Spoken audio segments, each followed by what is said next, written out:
चलो जी, कहाँ पे थे हम? यूनिवर्सल एप्लीकेशन तक लिखा था आपने। ठीक है।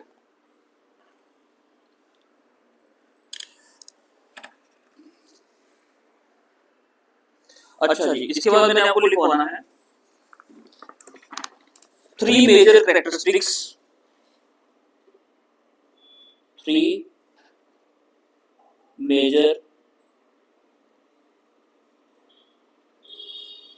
characteristics which should be considered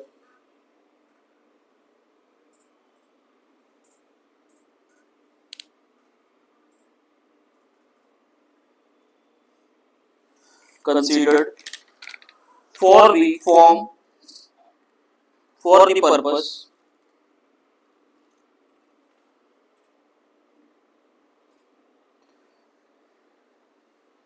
of selection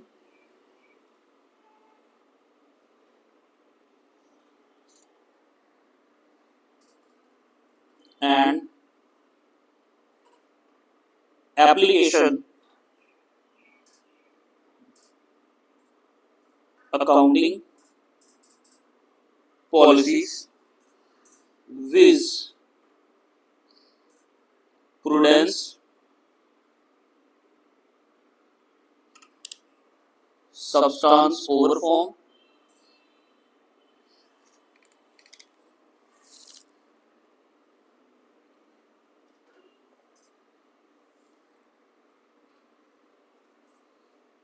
and materiality।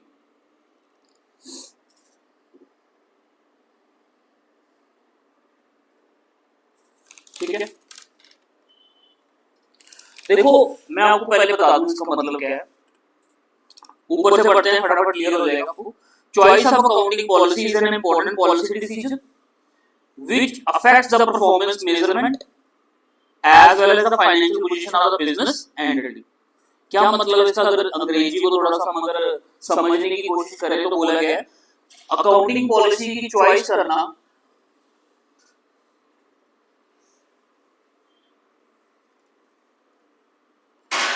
Accounting policy की चॉइस करना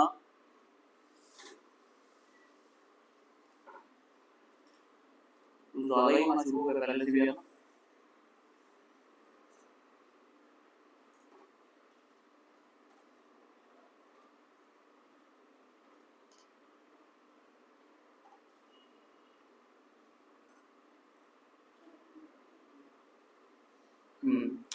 तो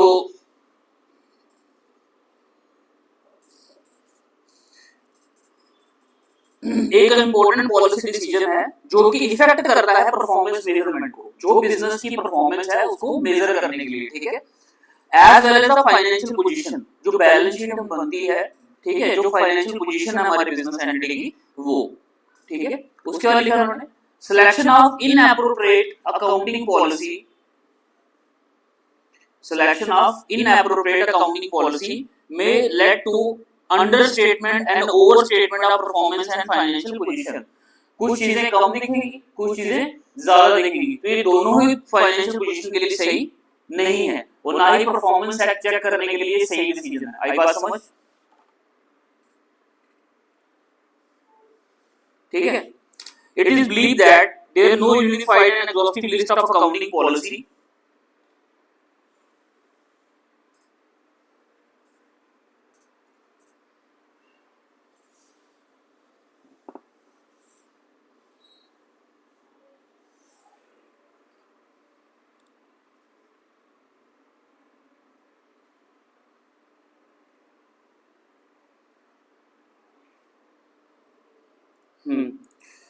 तो list of accounting policies can be suggested which has universal application.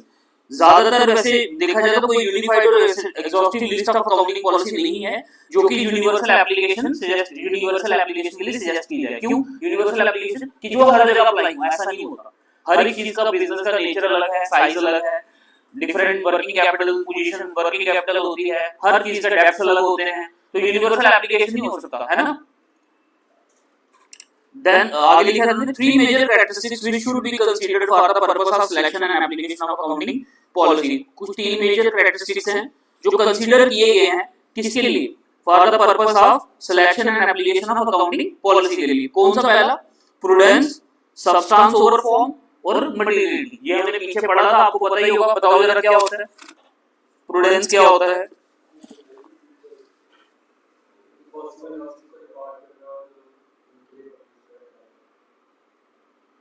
अच्छा, और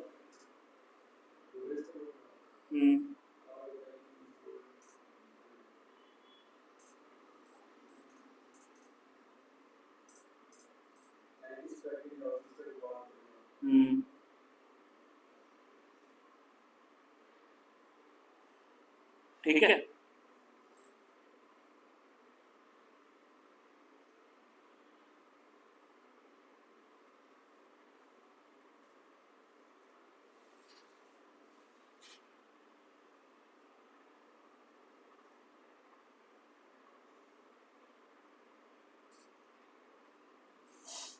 उसके बाद ठीक है, चलो आपको पता है इसका, प्रूडेंस का भी पता है कि हमें लॉस के लिए क्या रहना है, उसको जहां पे लॉस होता है उसकी जगह वो ले लेता है, प्रूडेंस ले लेता है, ठीक है।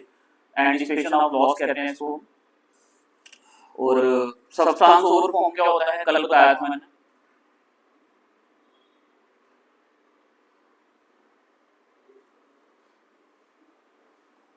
लीगल की जगह जो लीगल चीजें होती हैं, हम उसकी जगह जो और करंट चीजें हैं हम उसके ऊपर बात कर रहे होते हैं, है ना। ये बताया था मैंने कि जैसे कोई आप, जैसे कल बताया था मैंने कि जैसे कोई लीगल का काम चलेगा, फ्यूचर में होगा वो आज की कंप्लीट, तो हम तब तक वेट नहीं करेंगे। जो हमारी कॉस्ट इंक्रीज है, खर्चे हो रहे हैं, नुकसान फायदा हो रहा है, हम उसको रिकॉर्ड करते हैं, ठीक है। और मटेरियलिटी का भी कुछ ऐसा ही है कि मटेरियल चीजें हम जो होती हैं बिजनेस में उनका रिकॉर्ड करते हैं, ठीक है।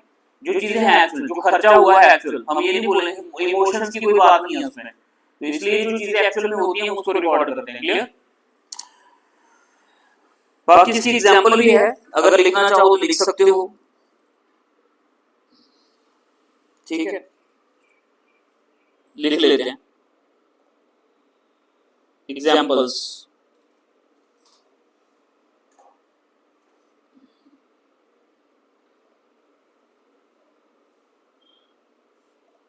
Inventories are valued at cost except for finished goods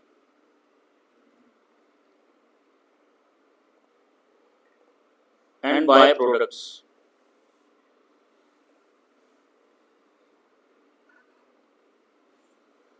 Finished goods are valued at lower of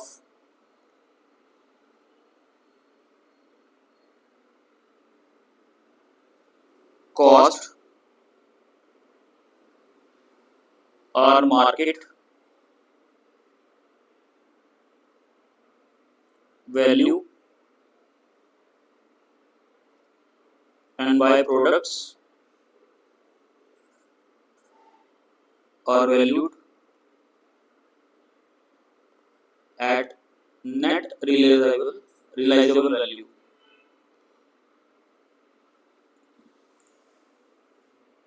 ठीक है। इन्वेंटरी जो होती है वैल्यू की जाती है कॉस्ट, एक्सेप्ट कौन से goods, finish goods and by products, ठीक है। Finish goods are valued at lower of cost और market value, by products are valued at the net realisable value. तो ये एग्जांपल है हमारे सामने जो हमने अभी पढ़ा, क्लियर। दूसरी एग्जांपल आप लिख सकते हो, ये थी फर्स्ट, दूसरी लिख लो। इन्वेस्टमेंट्स लॉन्ग टर्म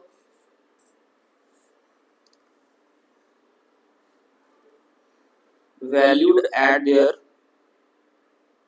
मैं किसी को भी ना क्रिटिसाइज नहीं करता बेटा, बट जितने भी XYZ इंस्टीट्यूशंस हैं, ठीक है, अपने नोट्स देने की वजह से सबसे बड़ी दिक्कत पता क्या हो रही है, जब बच्चों को नोट्स दे दिए जाते हैं, जैसे मैं आपको नोट्स देता हूँ, तो मेरे पास भी नोट्स बने हुए हैं अपने वाले, बट मैं देता नहीं, मैं 7 साल पहले तक देता था, उससे पहले बाद देने बंद कर दिए थे। बेटा बच्चों को बुक की पढ़ने की वैल्यू खत्म हो जाती है उससे, मानते हो इस चीज को? नोट्स देने से जो बुक की अहमियत है वो खत्म हो जाती है। बच्चे नोट्स को पढ़ते हैं और फिर नोट्स में ऑलरेडी कम दिया होता है, फिर जब लिखते हैं और भी कम लिखते हैं। आई समझ बात? इसलिए मॉड्यूल को छोड़ना नहीं है बेटा। अगर आप रैंक लाना चाहते हो ना, रैंक की बात कर रहा हूं, पास तो बच्चा कर लेगा अगर वो डेली पढ़ेगा, वो जो नहीं पढ़ेगा वो हमारे पास बैठे हुए हैं, है ना?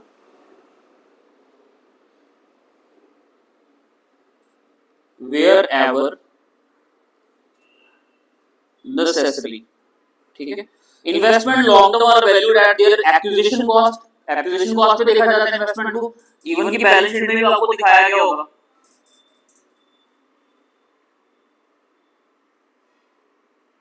ठीक है? Cost provision for permanent diminution in value has been made wherever necessary. अगर किसी इन्वेस्टमेंट की वैल्यू कम हो जाती है तो उसके लिए हम प्रोविजन भी क्रिएट करके रख लेते हैं, ठीक है, अगर वो जरूरी हो तो। समझ आ गई बात?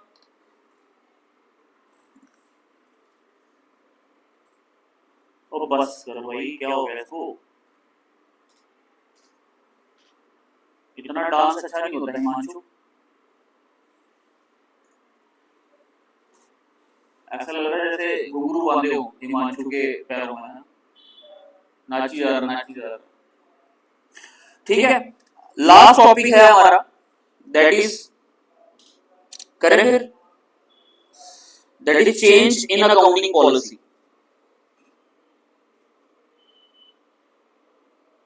थर्ड टॉपिक और important, change in accounting policies, ठीक है?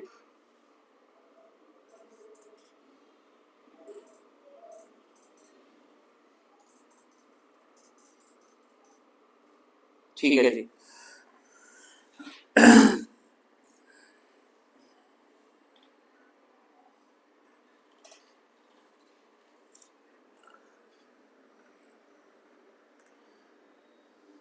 पहला पॉइंट, अच्छा ऐसे लिखते हैं पहले,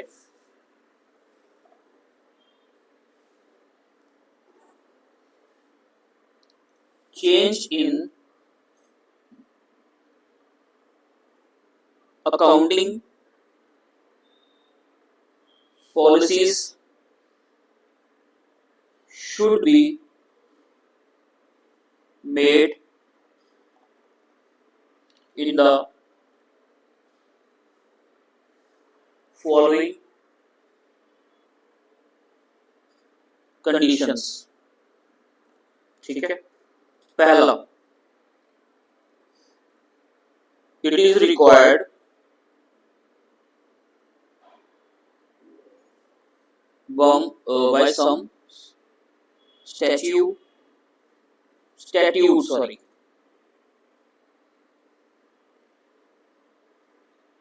or for compliance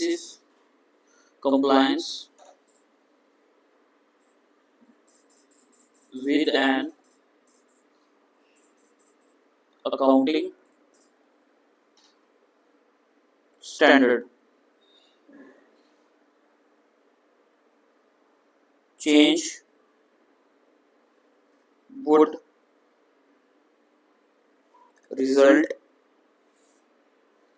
in more appropriate presentation of financial statement.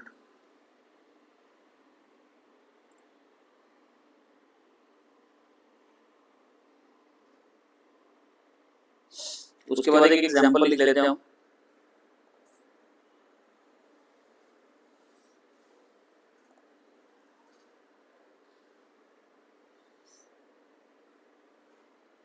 Omega Enterprises revised its accounting policy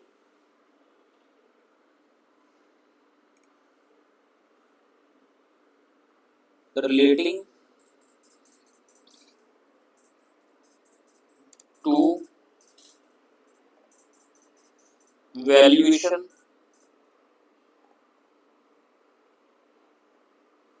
of inventories, include applicable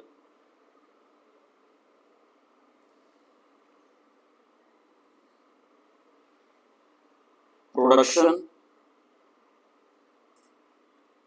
overheads,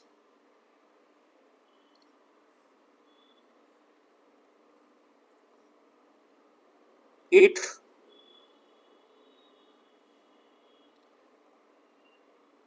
tends to do as it believes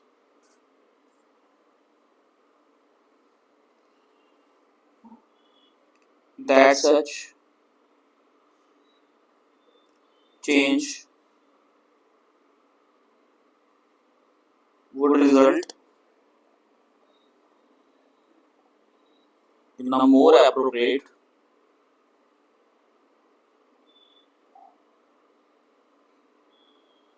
presentation of its financial statements। खत्म। ठीक है, अब इसको समझ लेते हैं हम क्या है change in accounting policies. Note हो गया?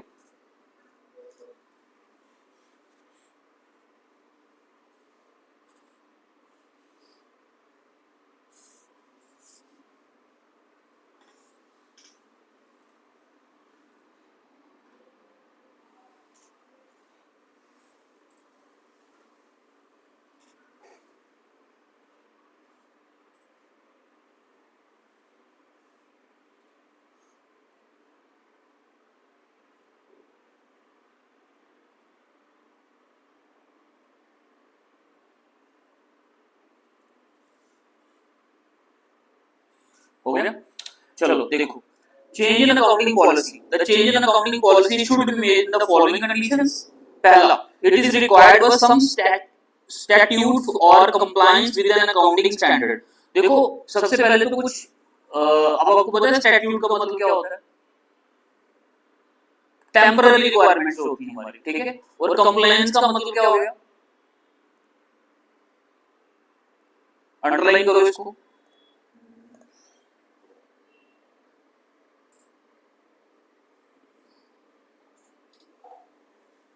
ठीक है, और इसका एक्यूरेट मीनिंग लिखवाता हूं मैं, लिखो साइड पे।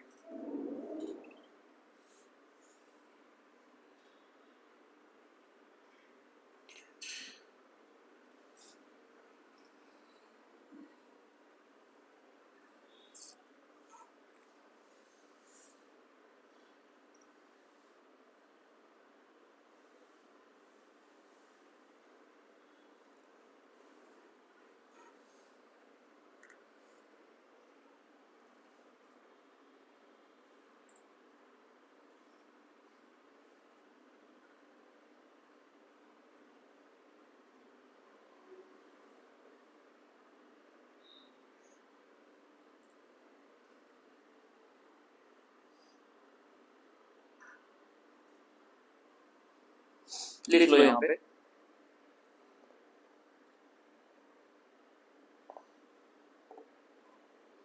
स्टैट्यूट का मतलब है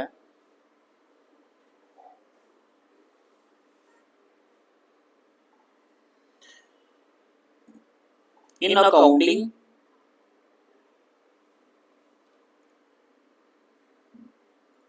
statute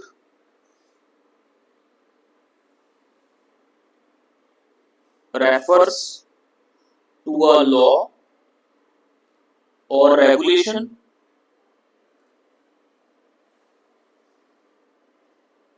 established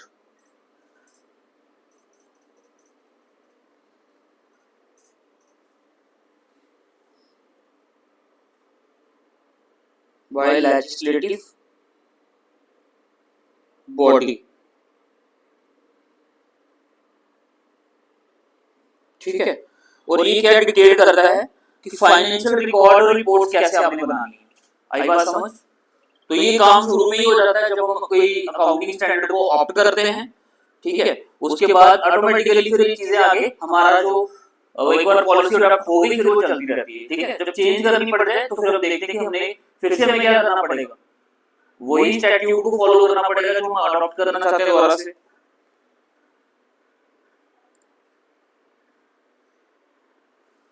लिखो कंप्लायंस का भी।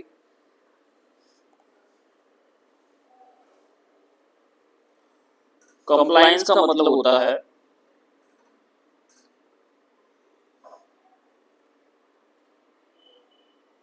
refers to adhering to established laws, regulations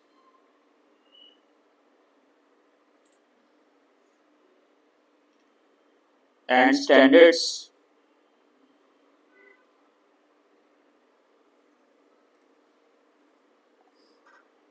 that govern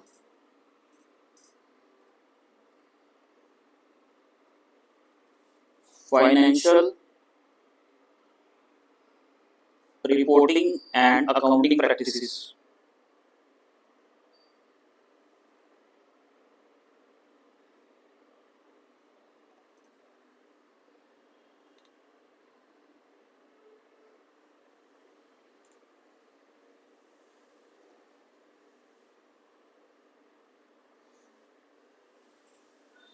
ठीक है, समझ आ गया क्या है? compliance refers to the adhering that establish the law, regulation, standard that govern financial reporting and accounting practices।